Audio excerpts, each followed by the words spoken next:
Here we're going to continue our discussion of solving trigonometric equations. So let's go ahead and solve in the interval from 0 to 2 pi. All that means is that we want to solve this equation and find values of x that lie in this interval from 0 to 2 pi. Okay, so the first thing I notice is that we have an equation where, you only have one trig function, but they're raised to different powers.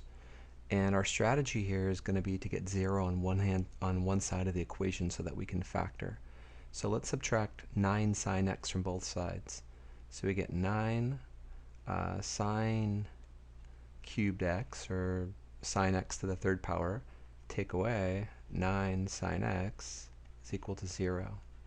So I'm doing this because I have I have sine raised to different powers, and I'm not going to be able to simply get sine on only one side. So now what I'm going to do is I'm going to factor this left-hand side. So I'm going to factor out a 9 sine x. So I've got 9 sine x, and when I do that, I'm left here with just it's going to be sine squared, take away, and then this is going to leave me with just a 1.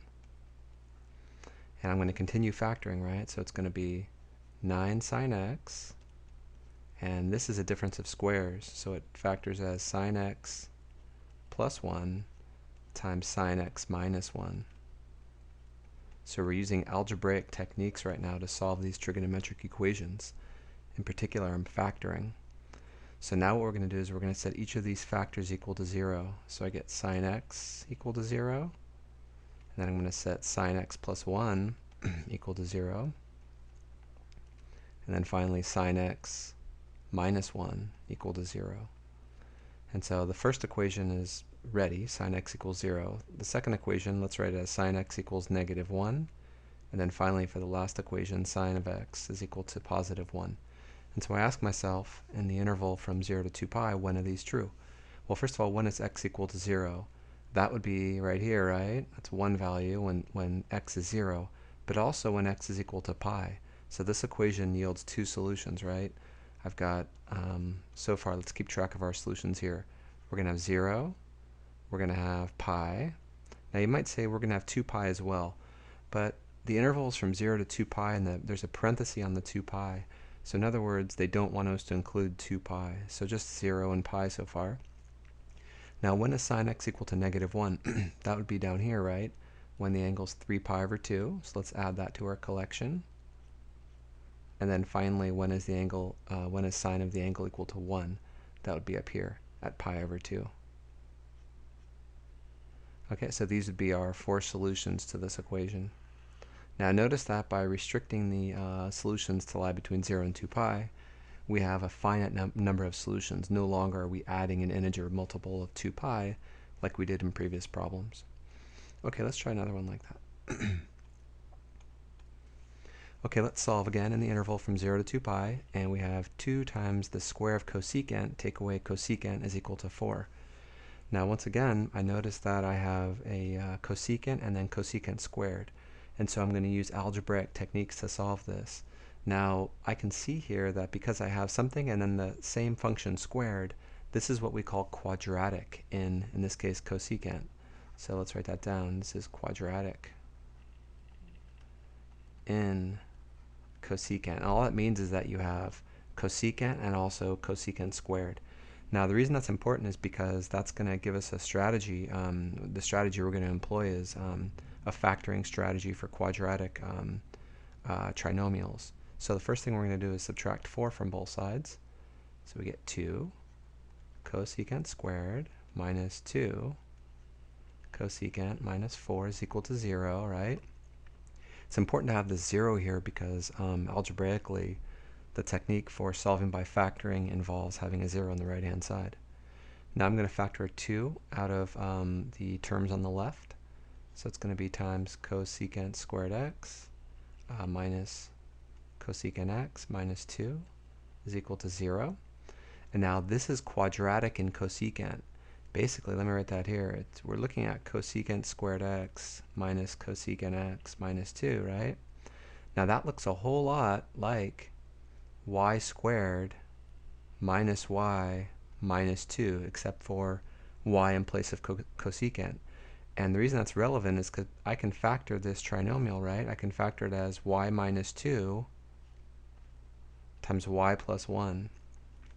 So what that means is that with cosecant in place of y, I can factor this as cosecant take away 2 times cosecant plus 1 because they have the same form. So that means I can write this as 2 times, well, we said it's going to be cosecant take away 2. Don't forget the x. Cosecant x take away 2 times cosecant x plus 1 is equal to 0. So that's the whole point of having an expression that's quadratic in form, because you can use techniques of factoring quadratic expressions in that problem. Okay, and then once you have it factored, of course, then you set these factors equal to 0. So we've got cosecant x minus 2 is equal to 0, and cosecant x plus 1 is equal to 0. So that gives us cosecant x is equal to 2. Cosecant x is equal to -1. And let's deal with sine instead of cosecant. So sine of x is the reciprocal, so the reciprocal of 2 would be 1/2. And the reciprocal of this one would be, again, -1. So when is sine x equal to 1/2? Well, that's going to be here. That's also going to be there, right? Those two angles. So that would be pi over 6 and 5 pi over 6. Oops. Well, I guess we can write that first. 5 pi over 6. We have pi over 6. And when is sine x equal to -1? That would be down here, right? So that would be when x is equal to 3 pi over 2. And those would be our three solutions. Those are the only angles in the interval from 0 to 2 pi. Okay, let's try one more. So we're solving once again in the interval from 0 to 2 pi, and I have this, 3 sine x plus 3 cosine x times cotangent is equal to 6. Now, anytime you have cotangent, so first of all, I'm noticing that I have a mix of all kinds of trig functions, so this looks a little complicated. But I do notice that I have cotangent, and I like to convert cotangent into cosine divided by sine. And that's convenient because we have sine and cosine in this problem already. So let's do that. It's going to be 3 sine x plus 3 cosine x. This is going to become cosine divided by sine, and then is equal to 6. And now I see that I have a denominator, right? So let's clear denominators. Let's multiply both sides by the common denominator, which is sine x. So sine x. And because this is addition right here, I'm going to take the sine x and distribute. So take a moment in these problems and notice how much algebra we're using, right? It's basically algebra applied to solving trigonometric equations. So if you distribute, you get 3 sine squared, and then plus, now distribute, and then the sines cancel. It's the whole point of this. And you have just 3 cosine squared. And the right-hand side is just going to be 6 sine x. Now the left-hand side, I see sine squared and cosine squared. So let's write that as 3 sine squared plus cosine squared. I factored out that 3 is equal to 6 sine x. And the reason for doing that is that sine squared plus cosine squared is equal to 1. So it's basically 3 times 1, or just 3. Right? That's an identity that we know. That's equal to 6 sine x. And then we divide both sides by 6. So we get sine x is equal to 3 divided by 6, or 1/2.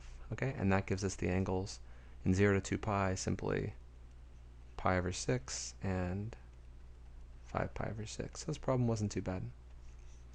Okay, so solving trigonometric equations, full of techniques from algebra. Until next time.